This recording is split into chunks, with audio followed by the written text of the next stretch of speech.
Good morning, good afternoon, good evening, depending upon when you are listening to the Cleveland BCG podcast. That stands for Browns, Cavs, and Guardians. Thank you so much for tuning in. I am Karen. I am your host, and we have a Victory Monday. Victory Monday, Victory Tuesday, Wednesday, Thursday, Friday. All right. So it was a great game that the Browns put together yesterday. Just a really good game. I wasn't sure whether or not they should play Deshaun because do you want him in there to possibly get hurt? Is he ready to be in there? Is it going to be like the Indianapolis game? A lot of questions. But um, when they said he was playing, I felt good about it. I mean, I was happy that he was, just because I was really worried about losing that game if um, PJ Walker played, just because PJ Walker has a problem with turnovers. So that's where my concern was. So when they said Deshaun was playing, I was like, good, but I was also nervous. You know what I mean? So I am a Browns fan, of course, as all of you are, I'm sure, that are listening. Um, but you know what? Deshaun looked good. Did he look great? No, but he had moments of it. The 49-yard pass that he threw to, I think he had a 49 and a 59 yard passes to to Amari Cooper, um, and they were dimes. I mean, they were beautiful. Um, I especially like the one that they drew up themselves. Cooper apparently came over to Watson on the side and said, "Look, this is the way this guy's defended me. I know I can do this, da da da da da," whatever the case was. And they told Stefanski, and Stefanski said, "Do it." And that's what set up the 3-yard touchdown run um, by Kareem Hunt, who, by the way, I just love Kareem Hunt. He's always going to get in the end zone down there. He just is. I did get. First of all, let me say, I do believe this was a really good play calling game by Stefanski. There were a couple of plays where I was like, "God, what are we doing? Why didn't we run on that play?" And I can't remember exactly where that was. Um, and also, my other thing was Kareem Hunt was doing so well, and then all of a sudden, you didn't see him forever. And it was like, put Kareem back in. Finally, they did. But it was frustrating at first, because I was like, you're doing the same thing you did last week, where like somebody's doing really good and then you take him out, we don't see him. Um, so, but they did put Kareem back in, and he just gives the whole team a lift. You know, I was happy to see Njoku get a touchdown yesterday. Um, it was a good game. It was one of the few Sundays where I was not stressed out watching the Browns game. Um, I thought it was good play calling. I thought it was, Deshaun had a couple where he struggled with, the pass was a little bit low, wasn't on target, a little bit behind. However, everybody's gonna have that. I mean, even Mahomes and Lamar Jackson do that. Do they do it as often as other quarterbacks? No, but Deshaun was coming off of not playing for like 6 weeks, except for those three three and out that he had in Indianapolis or whatever it was. Um, so you got to expect some. Everybody calls it rust. You got to expect that rust, and he's got to play. He's got to play through um, some of the inconsistencies to get to the consistency. If that makes sense, because the only way to get into a groove with his receivers and with the running backs and with his line, with everybody on offense is to be out there with them. And I mean, obviously he knows that, the coaches know that. And we as fans have to remember that because when we're sitting here and we're watching and we get frustrated, um, we have to remember that. And everybody calling for Stefanski's job, cut it out. Come on, man. Um, like I said, I have not always seen eye to eye with Stefanski's play calling.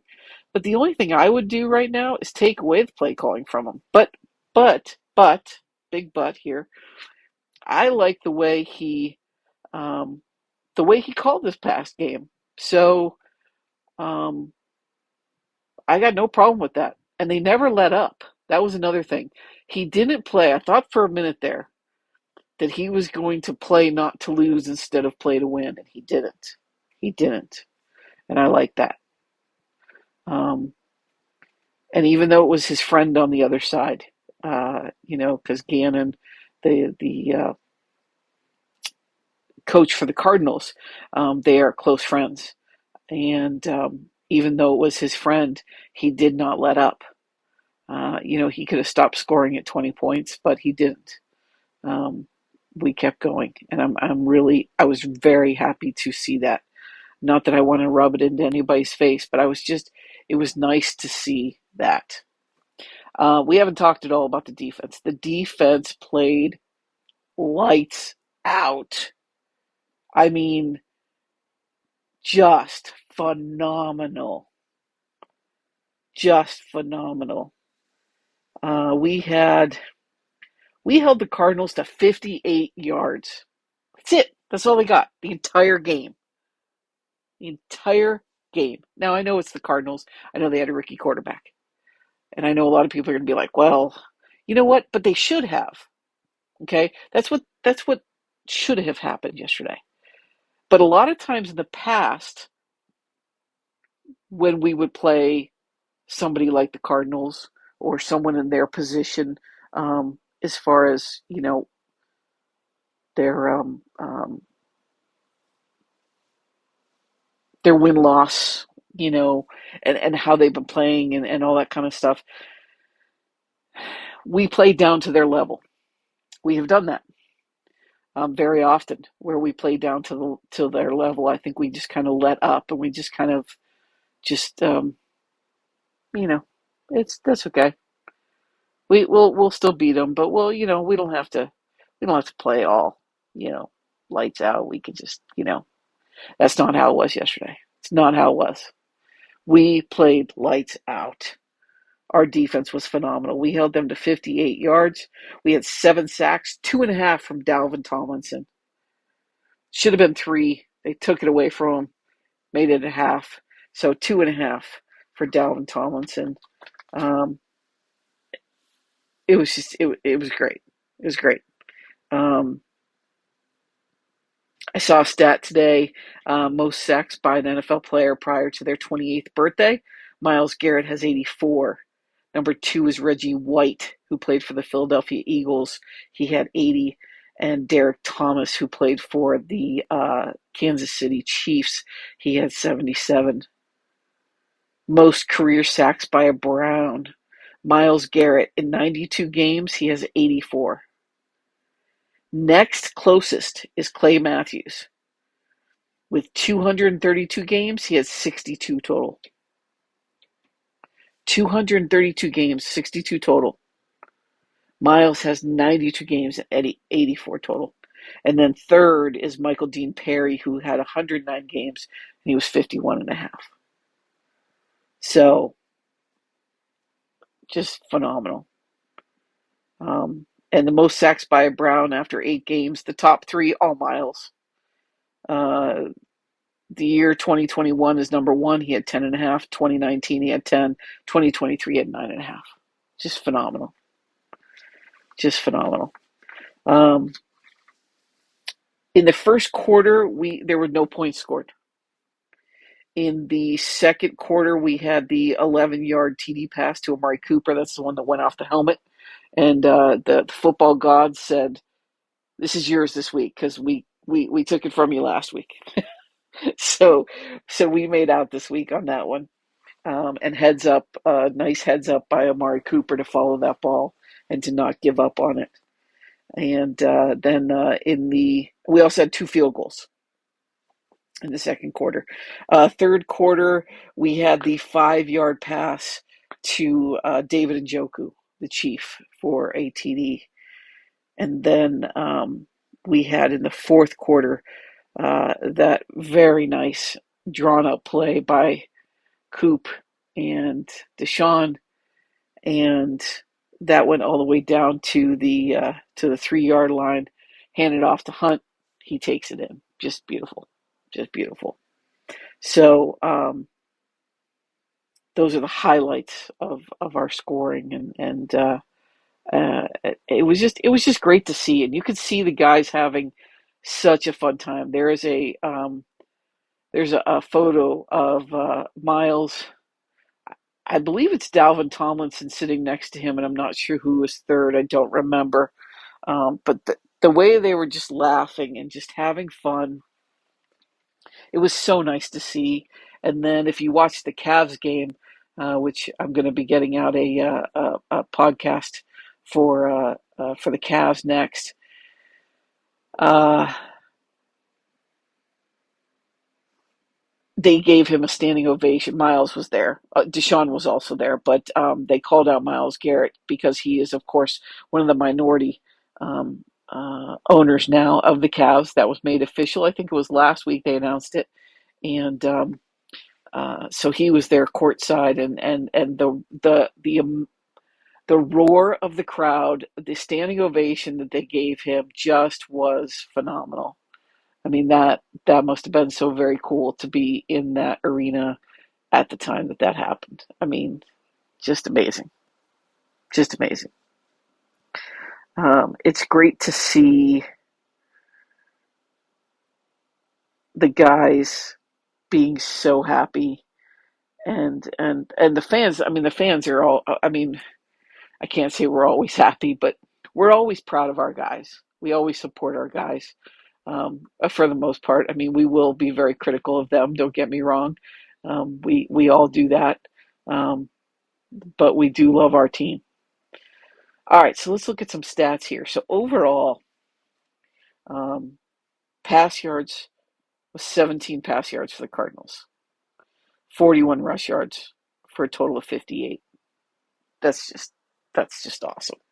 And then to add to that, I wanted to tell you that the Cardinals only ran 5 of 48 plays on our side of the field, and they never got deeper than the 44 on our side of the field. Never got deeper than the 44. That was it, the entire game. Defense played lights out. Clayton Tune, who was the rookie quarterback, um, he was 11 of 20 for 58 yards. He had two interceptions. Uh, Beautiful one by Ward, and I just blanked on who the other one was. I'll find it here because we're going to go through the stats here. Um, it wasn't Ward that got two. Okay, well we'll talk about it. Okay, so our passing yards we had 213. Our rushing yards was 113. Again, we're running by committee. Um, so and I'm fine with that, except that I feel like Pierre Strong is not getting enough time. If I'm going to criticize something of a beautiful win, I would say Pierre Strong needs more time. I really do think he deserves that. And honestly, Jerome Ford has been doing okay, but I would take some of the reps from him and give them to Pierre and see where it goes from there. Um, we also had, I believe, it's 22 yards. It is 22 yards of running uh, from Deshaun. So I believe he had 22. Might have been long of 22. I'll look into that. We're gonna go over that here. So we had a total of 326 yards. All right. So Deshaun passing, he was 19 of 30 for 219 yards, two TDs, zero interceptions. Our rushing, like I said, we were running by committee, and I was right. Deshaun had 22 yards. He had three carries for 22 yards. Pierre Strong had three carries for 9 yards. Jerome Ford had 20 carries for 44 yards. So, he's averaging just like 2 yards, 2.2 yards, something like that, a run. Um, Hunt was 14 attempts for 38 yards. So he wasn't getting a ton of yardage either. But for whatever reason, it felt like he was getting more of a push than Ford. Um, I don't know. Maybe it was the kind of plays that they're calling. Maybe it's just because Hunt usually just goes forward, um, and Jerome tries to go to the outside. Just they're just different runners. That's not a dig. Um, they're different runners, and even Stefanski said that in his press conference today. As far as they said, the three backs don't make up one back because they all have different strengths and different things that they can do. So it's not like, I mean, essentially we are running by committee, and those three are kind of running for Chubb, for what we're missing for Chubb, but they all, in their own right, have their own strengths and things that they can do differently. Um, so that's where we're at with that. Receiving, Cooper, and I got to tell you, so I'm playing fantasy football for the first time this year, and with some of my friends from where I work, and every time that I switch, and it doesn't matter who it is that I switch, like Nakua, I have Nakua for LA, right? So Nakua will have just a beautiful game, and I'll have him on the bench. And then the next week I'll be like, okay, Nakua did really well last week. Okay, they're playing this team this week. All right, yeah, he should do good. I'm going to put him in there. I put him in there, and he gets like 6 points. Whereas the week before it was like 25 points. You know what I mean? And I'm just throwing those numbers out as just examples. So Amari had a couple of rough weeks, uh, not because of him, just because we have third string quarterback in there, and it makes it a little tough, and they just weren't always gelling, and so I took him out um, the one week, apparently last week, and I didn't put him in this week. Can you believe that? I did not put him in. I couldn't believe it. I was like, "You've got to be kidding me!" And even as I'm watching the game, I'm like, "I have Amari in, right? Yeah, I got Amari in. Absolutely, I got Amari in. Why would I cut Amari? Not cut him, but why would I have him on the bench? Yeah, I had him on the bench. Not happy. Not happy. I did have our defense though, so our defense was phenomenal. Over 20 points. Loved it. Loved it. I still lost the week though. I didn't have anybody playing tonight, and who I was against this week, one of my friends, she had Eckler in tonight, so she's going to win. Anywho, let's go back to this. So Amari Cooper, he had 5 targets. He had 5 receptions for 139 yards. His longest, of course, was the 59-yarder from Deshaun. Jerome Ford had 7 targets for 5 receptions. He had 33 yards. And Joku had 6 targets. He had 4 receptions for 26 yards. Elijah Moore had 2 targets, 2 receptions, 14 yards. I wish we could get him in the mix more. And I also wish Njoku would get more touches. I really do.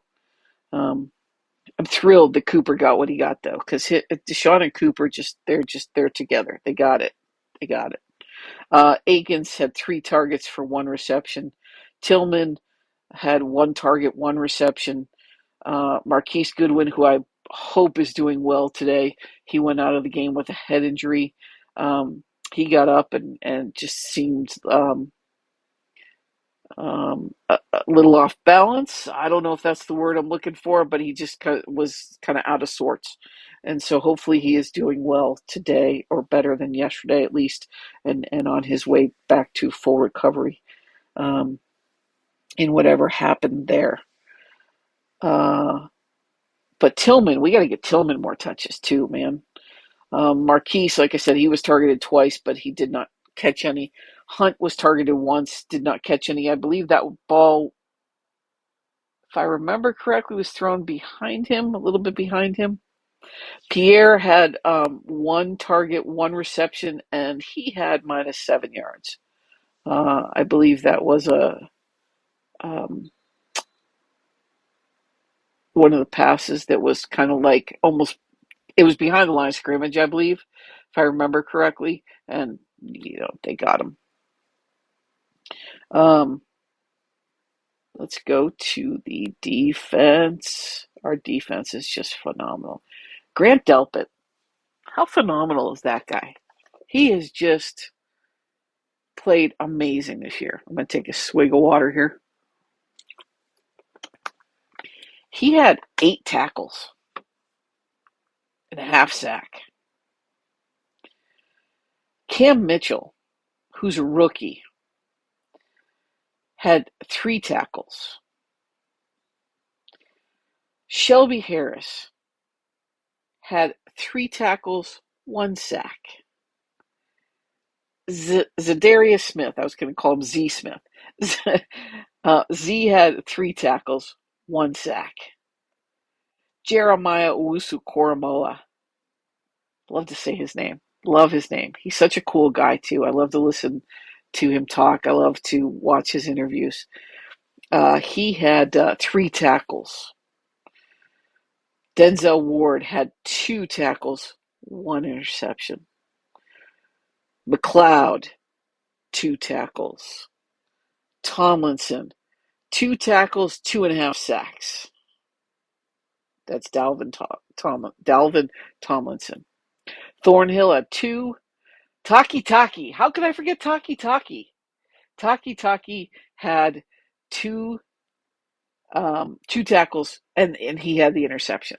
Now, I was listening to the Cleveland Browns podcast today, and with Bo and Nathan Zakura. Oh my God, I just blanked on his name. I'm so sorry, Nathan. I don't know how I did that. As Bo calls him, the Great Z. That's what I'm going to call him, Nathan Zagura. Jeez, do you ever have that happen? It's just like, bah. Anyway, um, they on their show today, they had the Spanish um, language call of when Taki gets his interception. And if you get a chance to listen to it, it's the best. This guy is so excited. And the way he says Taki is great. And at one point he goes, Taki, baby. It's just, you got to listen to it. I do it absolutely no justice. You got to listen to it. It's great. Um, Ford had 2 tackles. Bell had 1 tackle. Fields had 1. Okoronkwo had 1. Adams, Emerson, Miles, Pierre Strong, because of course he's on special teams. Bryant, Elliott, all had 1. So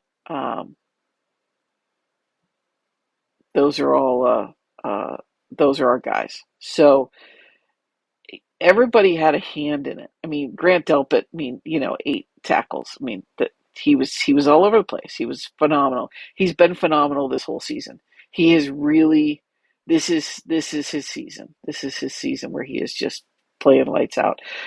But the entire defense did yesterday, and they stayed together. They never gave up. You can tell they're happy. Um, and it's very, very nice to see. Um, it's great to see. This is our first shutout. I was very glad to see that. It's our first shutout since 2007, and that was wonderful to see that we got the shutout. Um, wouldn't it be very cool if we could shut out Baltimore? Oh, that'd be amazing. I don't know if that's possible, but it'd be amazing. Um, so we're now at 5-3. Next up, like I said, is Baltimore. I'm gonna take another swig of water. We have Baltimore next week. That's gonna be it's gonna be a challenge. It's gonna be a challenge. I have faith in our guys, so I'm hoping um, that we do well. That we do well. I'm very excited for that. And then the week after that, we have the Steelers, who I know we can beat. Um, they are very annoying because they're a team that never beats themselves, and you got to give Tomlin, kudos for that. Excuse me. I'm really sorry about that. You got to give Tomlin kudos for that because they never beat themselves,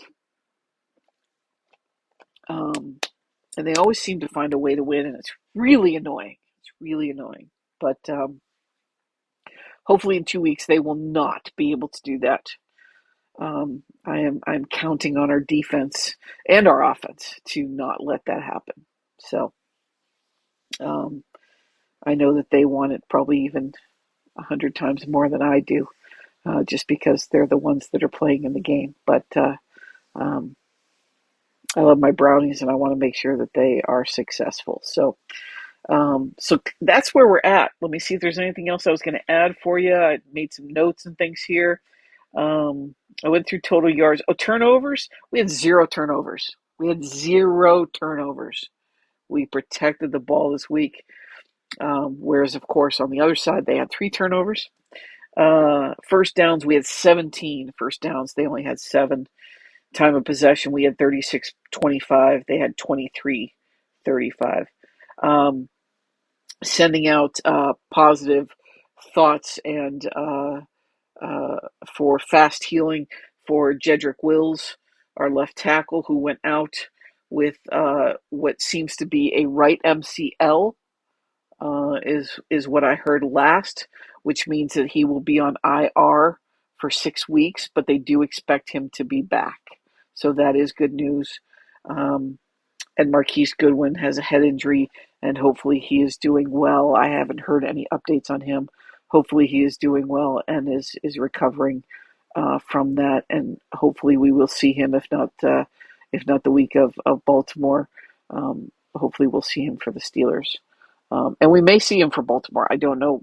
I have no idea. They just called it a head injury, and that's it. So I have no idea um, what happened there. But hopefully he is doing well and feeling well. So we'll keep our positive thoughts and vibes going to those guys. I know Jedrick Wills. I know we can be tough on him. I know especially I have been tough on him and wanting him to do better. And he really has done better since the bye week. I do have to say that. And if I haven't said that, that's my bad because I should have said that because he has played better. Um, has he played as good as we'd like him to play? You know what? I'm not even going to go there. Here's the thing. The guy has been playing better, and I don't want to see any of our guys hurt. So that's all. That's what I'm saying. I want to see Jedrick Wills get well, get back out on the field, get back on the left tackle, and protect Deshaun Watson because he really has been playing with more. I don't say emotion because he's not a guy that really shows emotion, although he did show some emotion on the sideline 2 weeks ago, I believe it was, um, when something happened. Um, I think the defense got a turnover or something, and uh, he was very excited about that, and that was really cool to see. Um, But he just, like I said before, he had played like he was in slow motion, and ever since the bye week, he doesn't seem like he is in that slow motion anymore. He seems like he has more urgency, to his game, which I really like to see. So I hope that he is back, and as soon as he can be, and back playing for us. So that's where we're at. D Hop did great again this weekend. He missed one field goal. He can't be perfect. He is human after all, but he is phenomenal as far as I'm concerned. Um, what about Bojorquez, our punter? How awesome was he? He was amazing. Really kept them pinned down in on their own end of the field. I mean, like I said, they only had five plays that were on our side of the field, and they never got past the 44. So when you think about that, and they only had 58 yards, Bojorquez did a really good job at putting yesterday when we needed him to. So kudos to him. Kudos to him.